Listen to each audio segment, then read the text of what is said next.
Blog Talk Radio.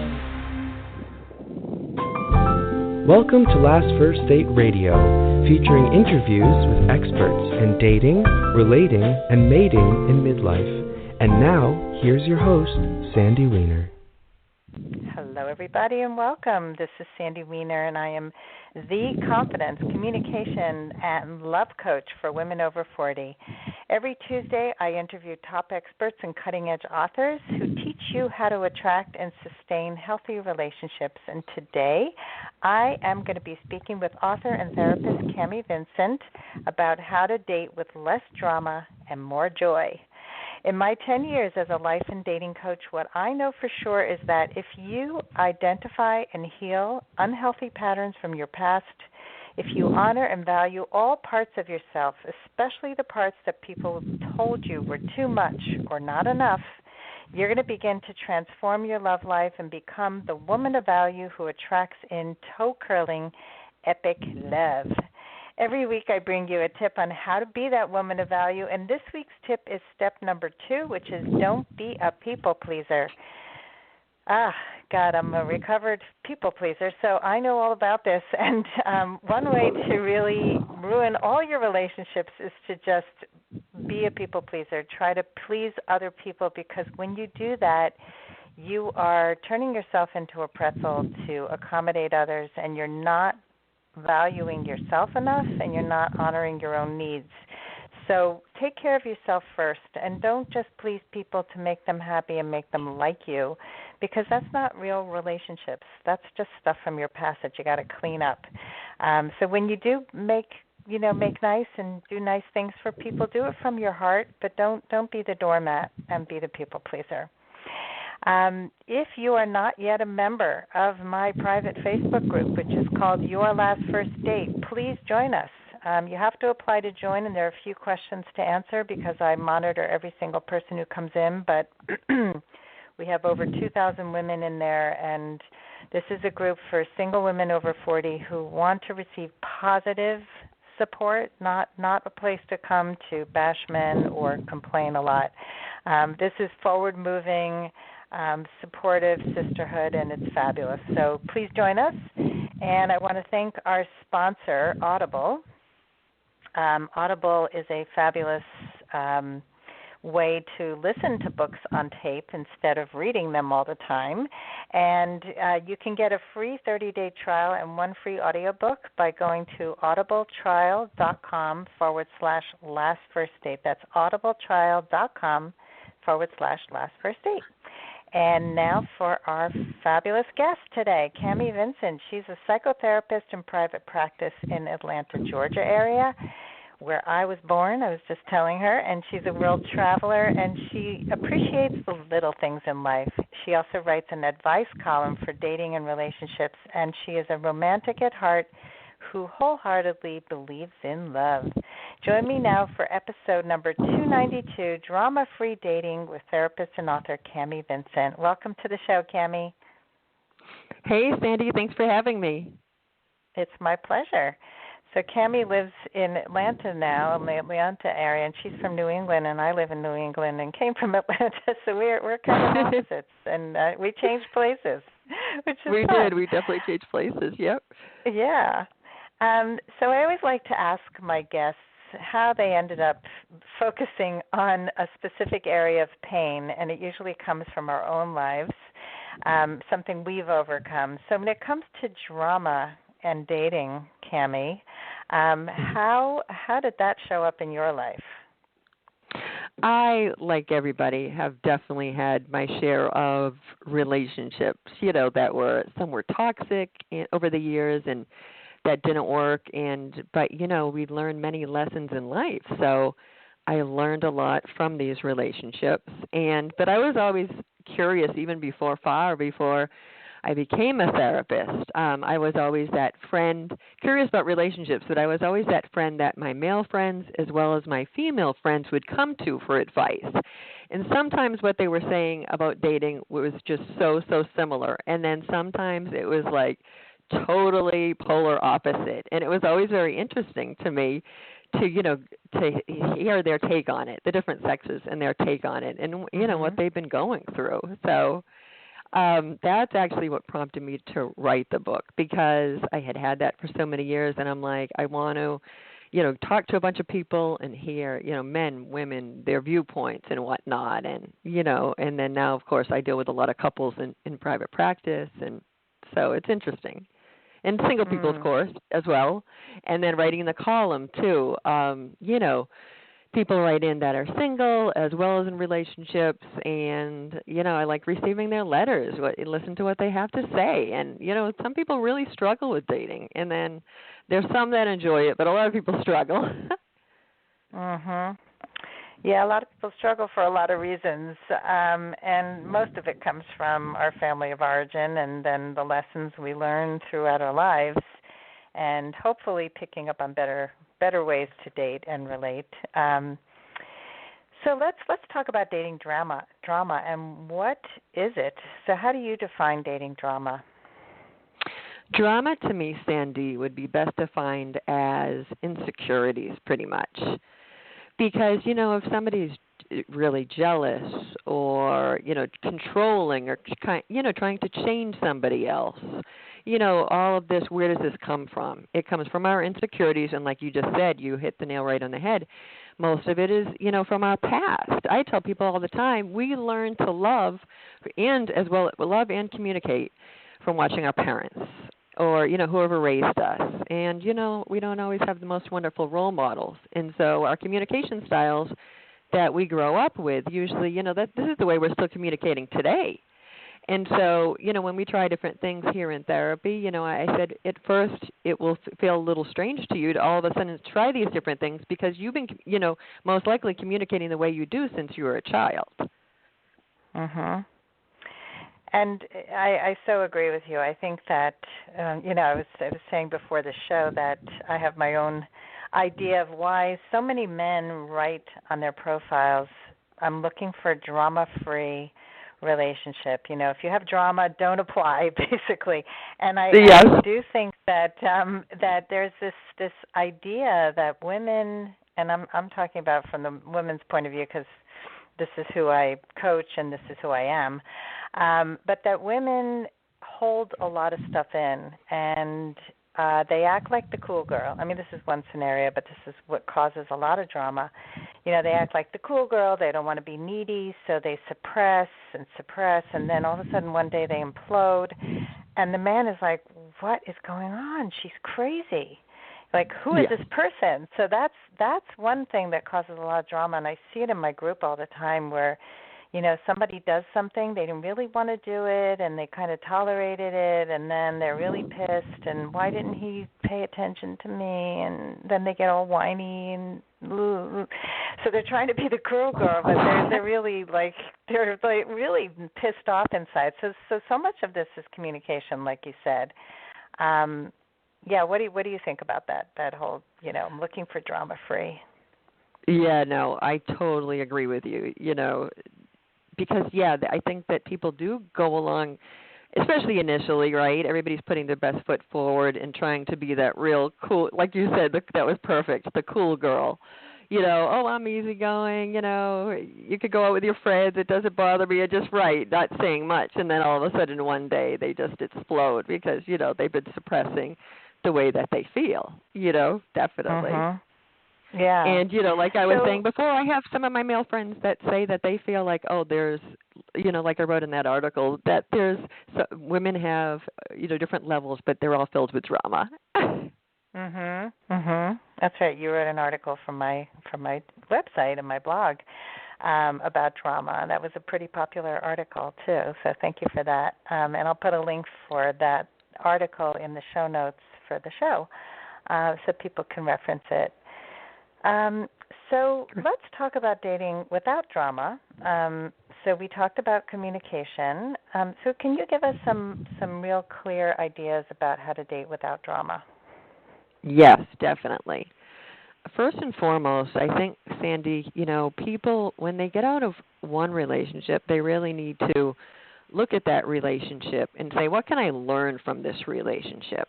Because I truly feel that people come into our life for a reason, and we learn lessons along the way. And if we can look at, so even if we look at our past 3 relationships, like I put in the book, and try to pinpoint, okay, are there similarities? What can I learn from this? And take that going forward.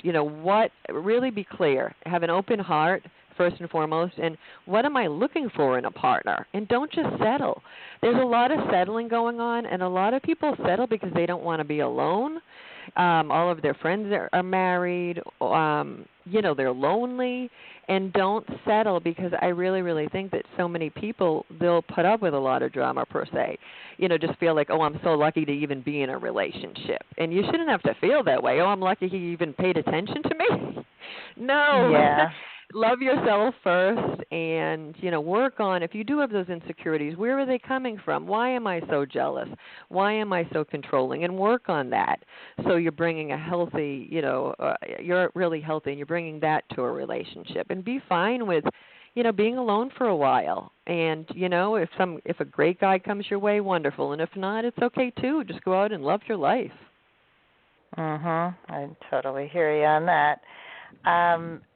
So people settle for a number of reasons. I mean, for some it's that they don't want to be alone, but for others, or they see other people all coupled and they want what they have.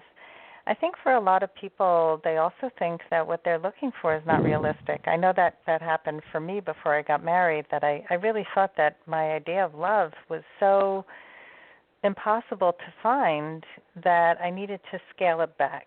And I didn't understand yet what non-negotiables were, and I didn't understand what red flags really were. So I think that's also a reason why people settle, is they think that what they want is not possible. That's a really good point, definitely. And, there's no perfect relationship and there's no perfect person. So even if, like I was just talking about, really look at what you're wanting in a relationship. You're not going to find everything on your list, right? You have to scale it back. Okay, even if you get 70% of your list, that's great because there's no perfect out there. And, in these movies, these romantic comedies or whatnot, and, in the end, they're always living happily ever after, and it's just so perfect. And, that's not real life. That's not real life. You have to communicate. You really need to work on it, like every day, the little things, and respect one another. And relationships, Sandy, they're a lot of work, a lot. They're work, but they're also amazing. And I think people often look at it as, oh, my God, it's just too much work. I don't want to get into it. And yes. One of my clients is in an incredible relationship, the best she's ever had. And some stuff is showing up from his past, and he has some patterns he needs to work on. And so what she's dealing with now is, how do I stay a partner without feeling like I have to take care of him? And so, in that case, it's how you communicate. Again, we come back to communication. How are you feeling when you're with him, and how honest are you being together? Because if both people can really show up as authentic and not defensive, you talk about insecurities and all of that. If we can really deal with our own needs first and then be able to express them, that's so ideal. It is. That's ideal. Yes, finding somebody that you feel totally comfortable with, that you can be your whole complete self with. That's that's the best. And relationships, they're so rewarding. And, especially in the beginning, I just posted something on my Instagram recently, especially in the beginning, if you're having like a real hard time even setting up the date, or on dates 1, 2, or 3, if there's lots of problems that this person, is bringing, right from the start, if there's a lot of different problems, then that's a red flag right there, because relationships are supposed to be work, yes, but they're also supposed to be wonderful. And if right initially, the first couple of dates, if already there's, some problems, then it's probably a red flag. Like, okay, well, if you get into a relationship with this person, who knows? I agree with you. I think people have to look at what shows up at the beginning, because that's usually what shows up at the end. So if a person isn't willing to make an effort in the beginning, if communication is difficult and there are misunderstandings before you even get started, probably a good idea to walk away. Yes, definitely. Red flag. Yeah. Yeah, red flags waving in your face. So we Yes, tend to definitely. not even, we push those red flags away. Oh, they're just, it's something a little flapping, something in my eye. I'll just flick it out. But we Rose-colored need to glasses. really, that's right, put those glasses on, the real glasses without the rose-colored. And so let's talk about that. You talked before about there are differences between men and women, and you saw that when you were talking to men and women, that sometimes they were polar opposites in their approach to dating and relationships. So can you tell us a couple of those differences that you've seen? Yes, definitely. With men definitely want to ease into a relationship. They, sometimes women will start to pre-label the relationship even before they're in the man's eyes that they're even in a so-called relationship. And a lot of times men just want to run from that. They don't want to feel like they're getting into a relationship with their mother. They don't want to be controlled. This is all deep-seated fears that they have. Whereas women would rather, a lot of women want to I've seen it. They just want to jump into the relationship. It's like, whoa, slow down. Just enjoy yourself. Step back and see if you actually want to be with him. Sometimes women will sit there and think to themselves, I'm just so happy he likes me. Well, stop and even think about, do you want to be with him? Does he have what you're looking for? And they just, some people just want to throw themselves into a relationship, and men definitely want to go, slow and steady wins the race. They want to go a lot slower. And with women pre-labeling, like I'm telling you, so many men will just run from that. All of a sudden, the phone calls aren't going to be, as regular, and then they're like, what's going on? Another thing women do is they overanalyze. They will overthink the relationship, and men definitely don't. Those are two very, very distinct differences. Why? First off, men will in the beginning, and I don't know if you've ever heard anybody that you coach say this before. In the beginning, they'll be calling a lot. They are trying to, this is old school, but pursue the woman. But they're calling, they're texting, and they're doing it a lot. But then all of a sudden they'll start to pull back. They don't want to be your best friend. They don't want to be talking 3 times a day on the telephone for an hour. So they'll start to pull back, and then when they pull back, all of a sudden a red light bulb with the woman. They're like, oh, what's going on? What did I do? Did I do something wrong? They'll start thinking about it. And well, no, this is just normal. Just know he's going to pull back. He's not going to call, eventually he's not going to call as much as he did initially, but, he very much could still, want to be with you or whatnot. Just don't freeze and panic, and start calling him a lot and, asking, what did I do?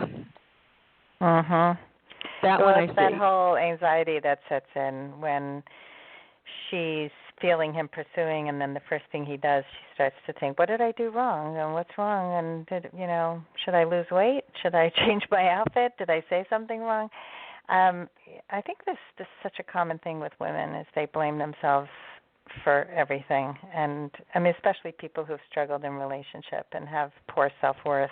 And it's so important, like you said, to love your life and to love yourself and to value yourself, to be that woman of value who doesn't start panicking and then become the super needy drama woman, which turns off a man in 2 seconds. Definitely. Yes, definitely.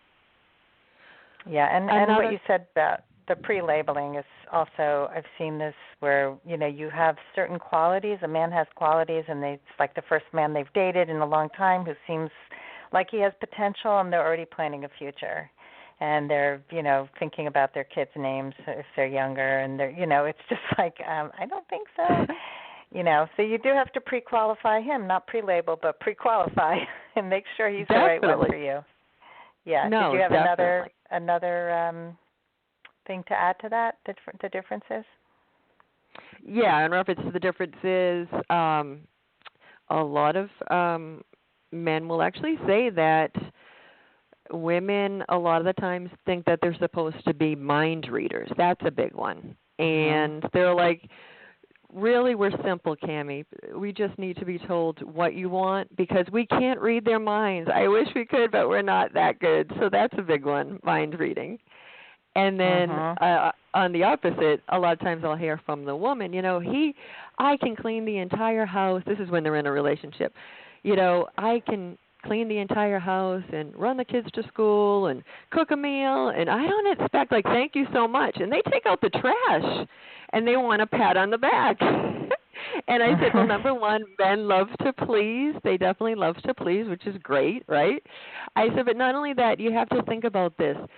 You are, whether it's a girlfriend, your dating situation, or it's their wife, you usually are pretty much the only person that is giving them compliments, because their boss at work definitely, a lot of times is not doing it. Hey, you're doing a great job. The guy patting him on the back. Their friends, they go out for a couple of drinks. They're not like, oh, wow, yeah, that sounds really good. And that's a really great outfit. Women are feeding each other all the time, but men are not. And, so men really do. They want, oh, thank you so much for doing that, honey. And, they want the compliments. That looks great, because we are pretty much their only source for compliments and, for affirmation. Yeah, that's a good point. And women do get together and, I love your dress. What a great necklace. Your hair looks great. And men are like punching each other in the arm. And, it's a very different relationship. It is. But what about the fact that they don't get a thank you? That the women feel that they're not getting appreciated by the men. What do you recommend in that case? I always talk about the little things, in relationships. Just doing little things and appreciating one another, respecting one another. But, just the little things mean so much, Sandy. Buy her flowers once in a while, or put a little Post-it, on the mirror, I love you, or, prepare their coffee, before they even get out of bed, or just the little things. They truly mean so much. It doesn't have to be anything elaborate. These little things keep the relationship going, because it's really sad, as years go by, and sometimes people will be living like roommates, and you don't, ever want to get to the point where you're just like, where you're roommates. You want to just, do little things to appreciate one another. I agree. Matthew Hussey had a video last week about micro-attraction, which is basically the same thing. It's about all those little things that mean so much more than the big, giant acts of kindness, because they all add up and they're more doable. They're more like a daily practice. Yeah. So let's talk about dating after divorce and or after a long-term relationship ends. This is a big topic that a lot of people disagree on, but how long do you recommend that people wait to date after something like a long-term relationship or divorce? Yeah, it's funny you're talking about this, because people have all different opinions for this topic, definitely. With this, after a divorce, you definitely you're going to go through such a transition period, and of course you're hurting, and the biggest thing for people to do is work on themselves and definitely heal themselves, heal their heart. And I tell people, that getting into a serious relationship, I'd say at least a year. And don't even date anybody that until, I'm sorry, these are people that are divorced, though. A serious relationship, the same thing, though, heal your heart, be on your own for a while before you just jump into a relationship. But, with a divorce especially, you need to heal. There's a lot of pain, and whether, you both decided this was a good thing or not, or the opposite, you really, really just want to heal yourself and be, not somebody going into a relationship with a whole ton of baggage, not even a carry-on.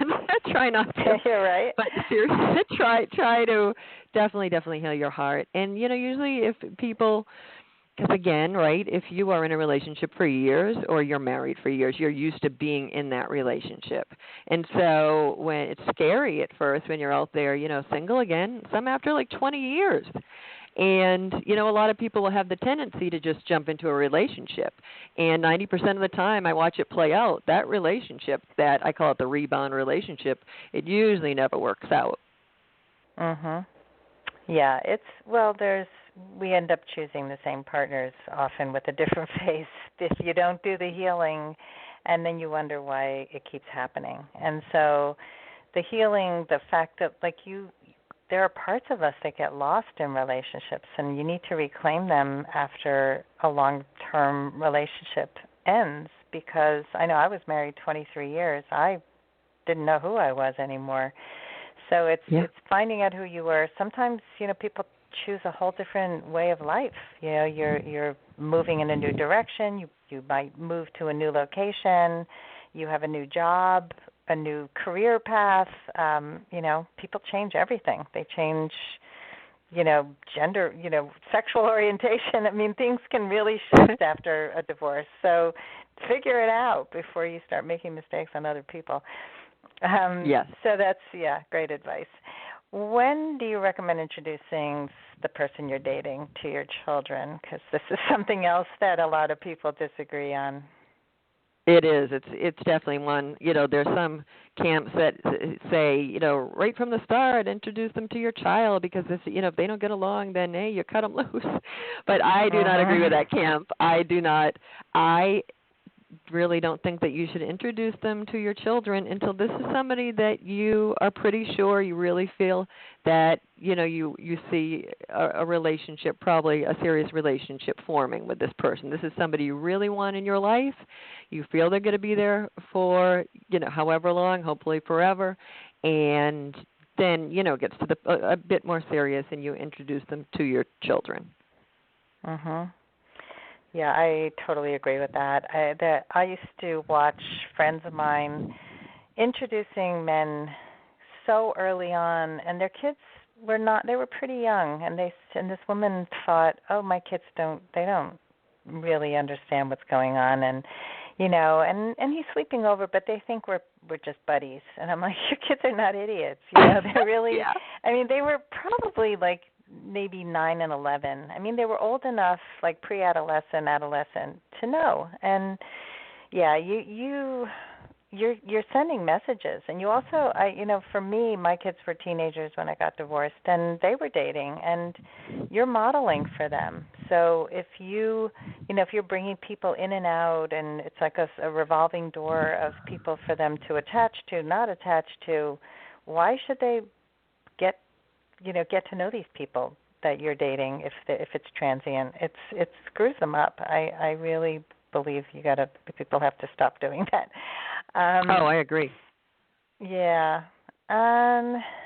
So, we only have a few minutes left. I'm trying to figure out, what would you like to address that we haven't talked about yet?